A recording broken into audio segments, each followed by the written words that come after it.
एक वो भी आप समझ लें कि जैसे अष्टमी तिथि या नवमी तिथि किसी भी महीने की, चाहे शुक्ल पक्ष की हो चाहे कृष्ण पक्ष की हो, अष्टमी और नवमी तिथि ये दो तिथियां ऐसी हैं, मान लो तुम्हारा पैसा तुमने किसी को दिया 5 लाख 4 लाख 3 लाख 10 लाख 8 लाख 2 लाख 50,000 25,000 20,000 40,000 और वो पैसा नहीं दे रहा, आप हार गए कह कर, फोन लगा कर, भैया दे दे रहे, परेशानी है, दे दे रहे भैया, हम तो परेशान हो गए और हार गए, नहीं मिल रहा, बहुत परेशान। तो महाराज किसी भी अष्टमी या नवमी तिथि के दिन आप माँ जगतजननी जगदम्बा का शिव के साथ में शिव शक्ति का स्मरण कर कर देवी के नाम की 9 आहुतियां सूखे बीले की, मतलब बीला जो सूख चुका है, फल जो सूख चुका है, उसकी 9 आहुतियां अग्नि में शंकर और सती के नाम से, शंकर और शिव के नाम से समर्पित करें और आखिरी आहुति जो समर्पित करें उसमें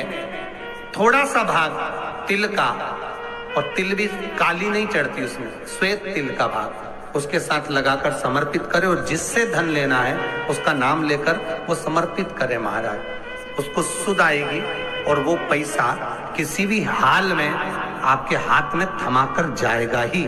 उसकी आहुतियां, हे जगतजननी हे जगदम्बा, तेरा नेत्र बिंदु से जो प्रकट हुआ वृक्ष है बेलपत्र का, उस वृक्ष की एक एक जड़ हो, टहनी हो, डाली हो, फल हो, शूल हो, वो सब मुझे अंगीकार है, मुझे स्वीकार। महाराज जिसकी किडनी लीवर काम ना कर रहा हो, डॉक्टर डायलिसिस का बोल दिए हो या डायलिसिस चल रहा हो, जिसका किडनी लीवर काम ना करे, यदि कमल गट्टे की माला, कमल गट्टा जो आता है ना काला कलर का, उसकी एक माला आती है, 108 कमल गट्टे की माला ले, शंकर को वो समर्पित कर, उसी कमल गट्टे की माला से श्रंभेश्वर महादेव का नाम लेकर जाप करें और एक एक बेलपत्र शंकर को समर्पित करते।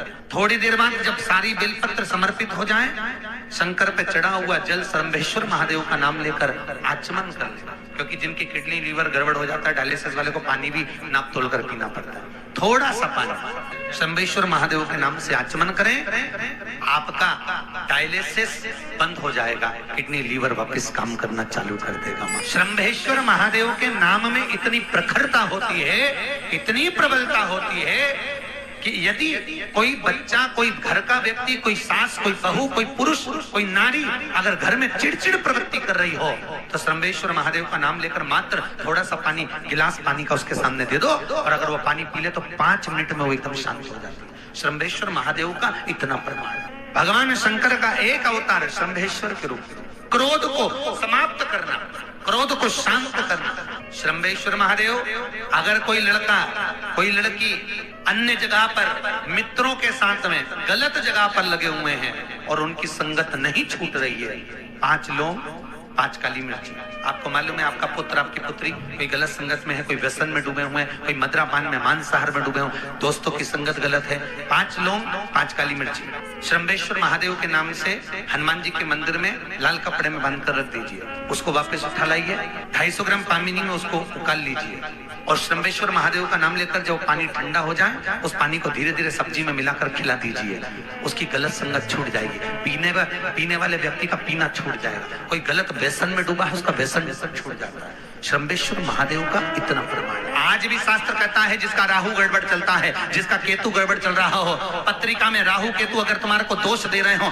तकलीफ दे रहे हो, कुछ नहीं, एक सफेद फूल लेकर 21 बार आपके ऊपर से उतार कर राहु का स्मरण कर कर शंकर के चरणों में जहां से पानी नीचे गिरता है, शिव जी को जल चढ़ाते हैं, जलाधारी में से जहां पानी नीचे गिरता है उस नीचे वाली जगह पर जहां पानी गिर रहा है वहां ले जाकर उसको रख दीजिए। राहु जिंदगी में कष्ट नहीं दे सकता, कभी जिंदगी में कष्ट नहीं देगा, सुख का अनुभव करवा देगा।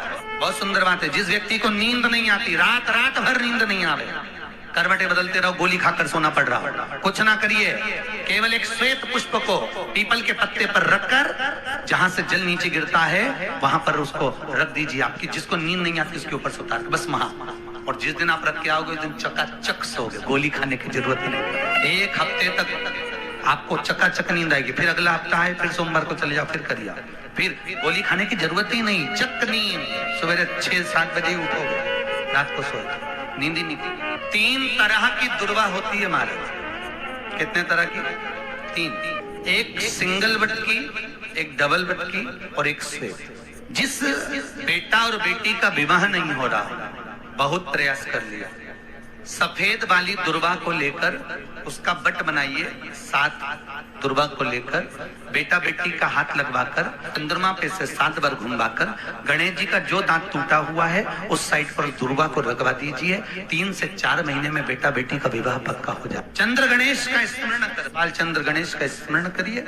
ये सफेद दुर्वा जो है, जिसको पथरी की बीमारी होती है ना, उसको ऑपरेशन की जरूरत नहीं पड़ती।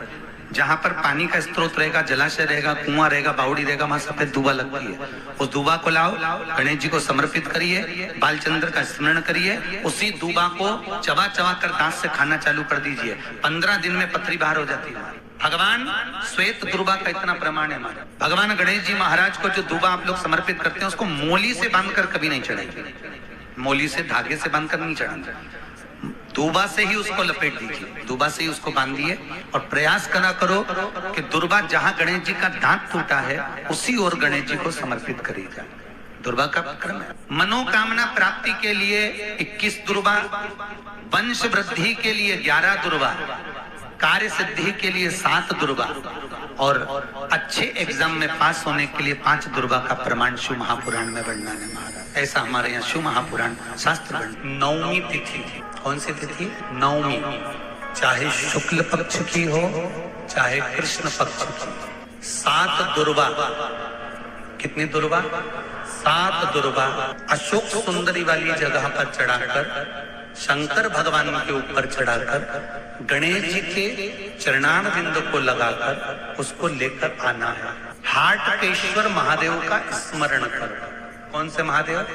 हाटकेश्वर महादेव। उसको लेकर आइए। उदर में, पेट में रोग हो, बीमारी हो, बहुत ज्यादा तकलीफ हो रही हो, शरीर के अंतर्गत एसिडिटी रहती हो या पेट के अंतर्गत कोई ना कोई बीमारी बनी ही रहती हो, उसको किसी भी दिन सुबह के समय जब आप दुर्वा लेकर आए, 5 दिन, 6 दिन, 7 दिन में एक एक कर खाली पेट उसको चबा चबा कर खा लो और पानी पी लीजिए। नारी के, स्त्री के रजोधर्म से जुड़ी हुई या पुरुष वर्ग में भी कहीं ना कहीं किसी न किसी रूप में इस उदर से लेकर एड़ी तक के बीच में जो भी तकलीफें होती हैं उससे जुड़े हुए के लिए भी प्रयोग आता है। उसको कर लेने से संपूर्ण जीवन समय में ये नाभि कोश से लेकर एड़ी तक के बीच में कभी तकलीफ हुई नहीं। और वो जल शंकर भगवान को शूलपाणेश्वर महादेव के नाम से चढ़ाया जाता है। कौन से महादेव के नाम से? शूलपाणेश्वर महादेव। उसका भी स्थान है कि वो जल कहाँ चढ़ता है। तो पहले तो नवमी तिथि का दुर्वा प्रयोग भगवान शंकर को समर्पित करते हुए, अशोक सुंदरी वाली जगह पर समर्पित करते हुए श्री गणेश जी महाराज सुनीति के पास जाकर रोते हुए कहते हैं, मैंने जो सीखा है वो विश्वास सीखा है। देव ऋषि नारद से पूछा, सबसे जल्दी राजी होने वाला देवता कौन सा है? जो सबसे जल्दी राजी हो जाए वो देवता बता दो। तो कहा सबसे जल्दी राजी होता है तो देवादिदेव महादेव होता है। 1 लोटा जल चढ़ाओ और राजी हो जाता है। पर ध्रुव जी ने कहा, मेरा दिल तो भगवान नारायण में लगा है, फिर मैं महादेव को कैसे रिझाऊं? तो नारद जी ने कहा, नारायण में, ब्रह्मा में और शिव में कोई अंतर नहीं है। इसलिए शिव जी की आरती में गाते हैं, ब्रह्मा विष्णु सदा शिव जानत। जिसमें विवेक नहीं है वो इनमें भेद कर सकता है, पर जिसमें विवेक है वो ये जानता है कि ब्रह्मा भी शिव है और विष्णु भी शिव है, सब में शिव समाया है। श्वास में शिव है, जब तक श्वास है तब तक शरीर है, जब श्वास निकल जाती है तो केवल शव रह जाता है। जिसने जान लिया कि शंकर के बिना कुछ नहीं है, वो पहचान गया कि शिव शिव है। वो पहचान गया कि देवादिदेव महादेव देवादिदेव। जरा सा दुख आया, आंखों से आंसू झड़ने लगे। रो रो कर मरने से अच्छा है हंस हंस कर दुनिया को और जला दो, और जला दो। रो रो कर मरने से अच्छा है प्रसन्न रहो। दुख आया है कटेगा, तकलीफ आई है मिटेगा, रोग आया है जाएगा, कष्ट आया है मिटेगा, समय सब आएगा जब जाएगा, समय की अवस्था में सब आएगा जाएगा, आया है जाएगा।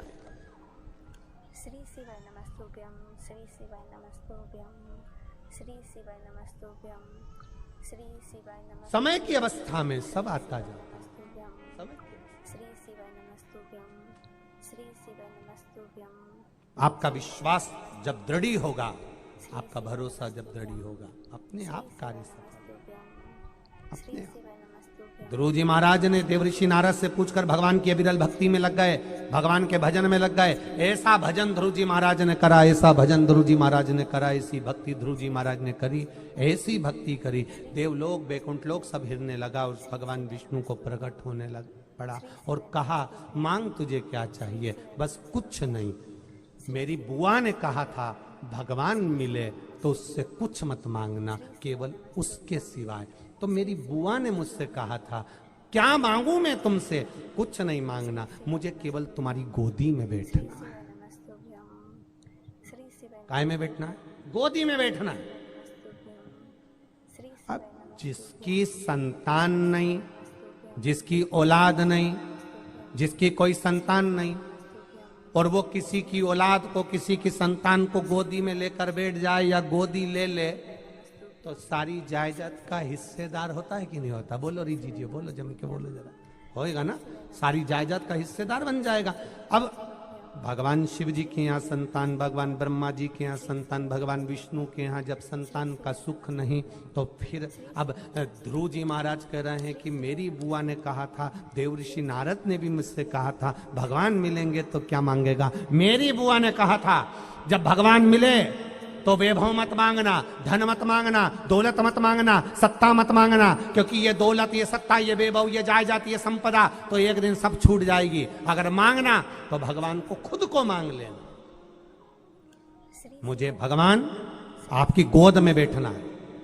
भगवान विष्णु सोच में पड़ गए, इसको गोद में बिठाऊंगा, ये मेरी गोदी में आ गया।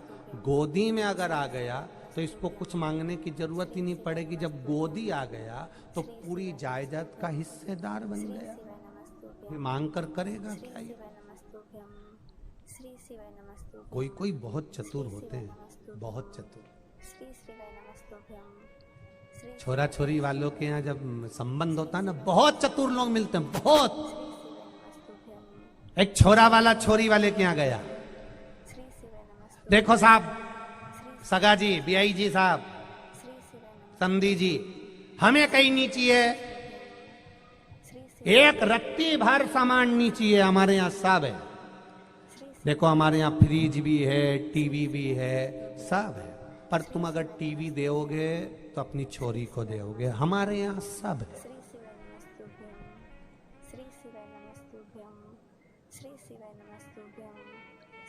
हमारे यहाँ तो दो दो तीन तीन गाड़ी भी हैं, पर सब गाड़ियाँ चली जाती हैं, और तुम्हारी छोरी का अगर कभी मन हुआ पति के साथ घूमने का तो हमें कुछ नहीं चाहिए, कुछ भी नहीं। हमारे यहाँ तो पूरा फर्नीचर बना हुआ है, सब कुछ रखा हुआ है, सब कुछ, सब कमरे में एसी लगा है। एसी लगवाओगे तो आप अपनी छोरी के कमरे में लगा, हमें बोलो जम के बोलो कुछ।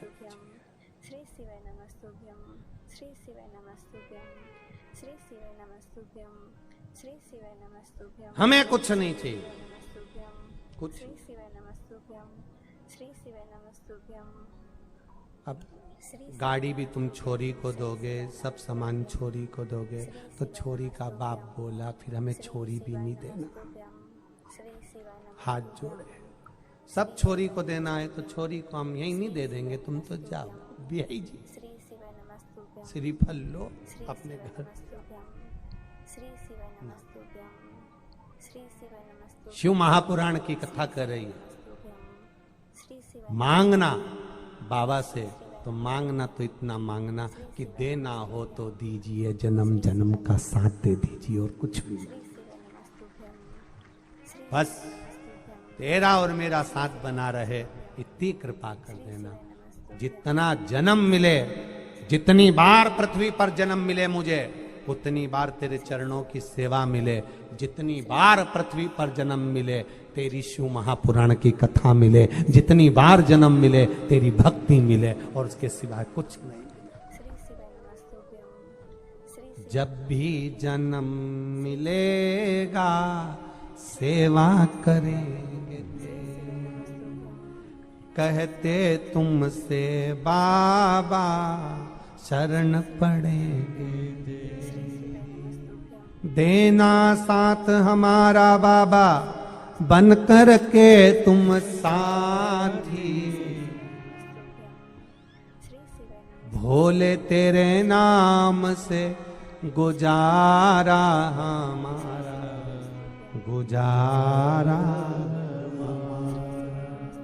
सुन लो भोले बाबा ये अरज हमारा, भोले तेरे नाम से गुजारा हमारा, गुजारा श्री शिवाय जब से होश संभाला तब से हमने पाया, तेरी सेवा ना मिले तो जीवन व्यर्थ गवाया, तेरी सेवा ना मिले तो जीवन व्यर्थ गवाया। सुन लो भोले बाबा ये अरज हमारा, भोले तेरे नाम से गुजारा हमारा, गुजारा। भगवान तुम्हारे भजन से, तुम्हारे कीर्तन से, तुम्हारे स्मरण से, तुम्हारे चिदानंद वृत्ति से बस जितनी बार जन्म मिले उतनी बार तेरा भजन करूं, जितनी बार जन्म मिले तेरा सत्संग मिले, जितनी बार जन्म मिले तेरा कीर्तन मिले, जितनी बार जन्म मिले तेरा स्मरण मिले, इसके सिवाय कुछ ना मिले, कुछ नहीं मिले। श्री शिवाय नमस्तुभ्यं श्री शिवाय नमस्तुभ्यं।